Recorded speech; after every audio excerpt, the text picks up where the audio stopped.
আমার প্রিয় শিক্ষার্থীরা, আশা করি সবাই ভালো আছো।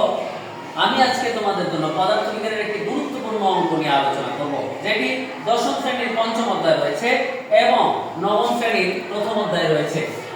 এটি হচ্ছে দৃশ্যপট নির্ভর রচনামূলক প্রশ্ন। আগে প্রশ্নটা তোমরা বোঝো। একটি আয়তাকার ব্লকের তলদেশের ক্ষেত্রফল 25 সেন্টিমিটার স্কয়ার। ব্লকটা আগে বোঝো। যমুনা নদীর পাড় ভেঙে যাওয়ার জন্য যে আয়তাকার সিমেন্টের তৈরি জিনিসগুলো পাড়ের সাথে রাখা হয়, একে বলা হয় ব্লক। একটি আয়তাকার ব্লকের তলদেশের ক্ষেত্রফল হচ্ছে 25 সেন্টিমিটার স্কয়ার। ব্লকটিকে পানিতে নিমজ্জিত করলে পানির উপরিতল হতে ব্লকের উপরিতল ও তলদেশের গভীরতা যথাক্রমে এত আর এত সেন্টিমিটার স্কয়ার।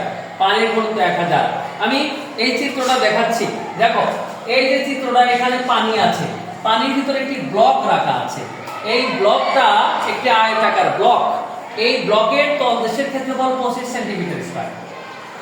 আর পানির উপর থেকে ব্লকের উপর পর্যন্ত এতটুকু হলো 15 সেন্টিমিটার, আর পানির উপর থেকে ব্লকের তলদেশ পর্যন্ত এতটুকু হলো 20 সেন্টিমিটার।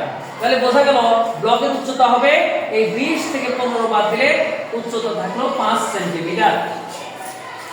এখন ক নম্বর প্রশ্ন, ব্লকের নিম্নতলে পানি কি পরিমাণ বল প্রয়োগ করে? এই যে ব্লকের নিম্নতলে এই এর ভিতরকার পানিটা কি পরিমাণ বল প্রয়োগ করে? তাহলে এই যে বল প্রয়োগ করে তার সূত্রটা কি?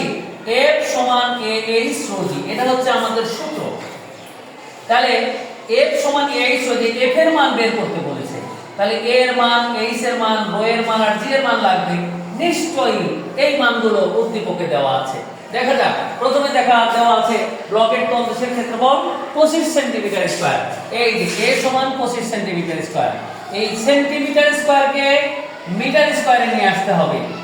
আমরা জানি সেন্টিমিটারকে মিটার নিতে 100 দ্বারা ভাগ দিতে হয়। সেন্টিমিটার স্কয়ারকে মিটার স্কয়ার নিতে 2 বার 100 দ্বারা ভাগ দিতে হবে। তাহলে 2 বার 100 দ্বারা ভাগ দিলে এই 10 ইনভার্স 4 হয়।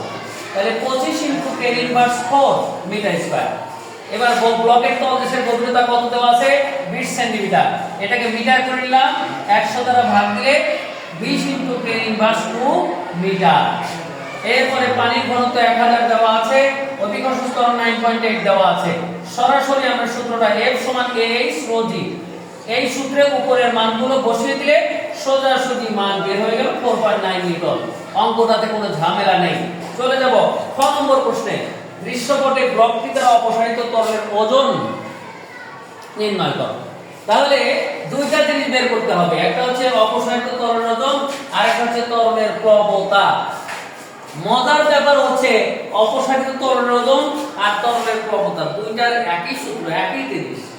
আসলে দুই পাশে একই মানই বের হবে এবং যত অঙ্ক আছে দুনিয়ার সব অঙ্কেই অপসারিত তরলের ওজন আর তরলের প্রবণতা এই দুইটাই একই মান দেবে।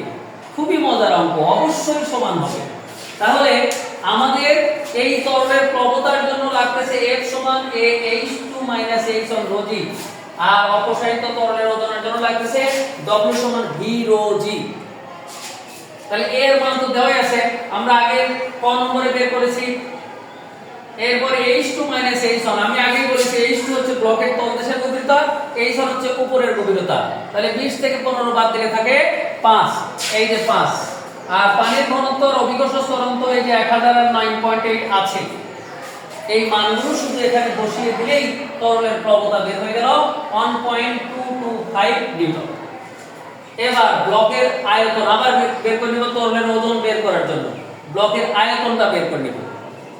ব্লকের আয়তন কি? যে এই যে আমার যে ক্ষেত্রফলটা আছে, এই যে ক্ষেত্রফলকে ব্লকের উচ্চতা দিয়ে গুণ করলেই আয়তন বের হয়ে গেল। তাহলে এই যে ক্ষেত্রফল 25 সেন্টিমিটার স্কয়ার ছিল আর ব্লকের উচ্চতা যে 5 সেন্টিমিটার স্কয়ার। এই যে ক্ষেত্রফলের মান, এই যে ব্লকের পুরুত্বের মান, এই দুইটা গুণ দিলেই ব্লকের আয়তন বের হয়ে গেল। তাহলে তরলের ওজন আমরা বের করে ফেলবো। সূত্রই W সমান V ρ g। এটাই প্রবণতার সূত্র, এটাই তরলের ওজনের সূত্র। W সমান V ρ g। এই যে V এর মান বের করলাম, ρ এর মান 1000, g এর মান 9.8, তিনটা গুণ দিলে চলে আসলো 1.225 নিউটন। তাহলে আমরা পাইলাম যে এই যে উপরের মান তরলের প্রবণতার মান আর অপসারিত তরলের ওজনের মান দুইটাই সমান হয়ে গেছে। আমাকে তো সমান হয়েছে কি না হয়েছে সেটাই জিজ্ঞাসা করেছিল।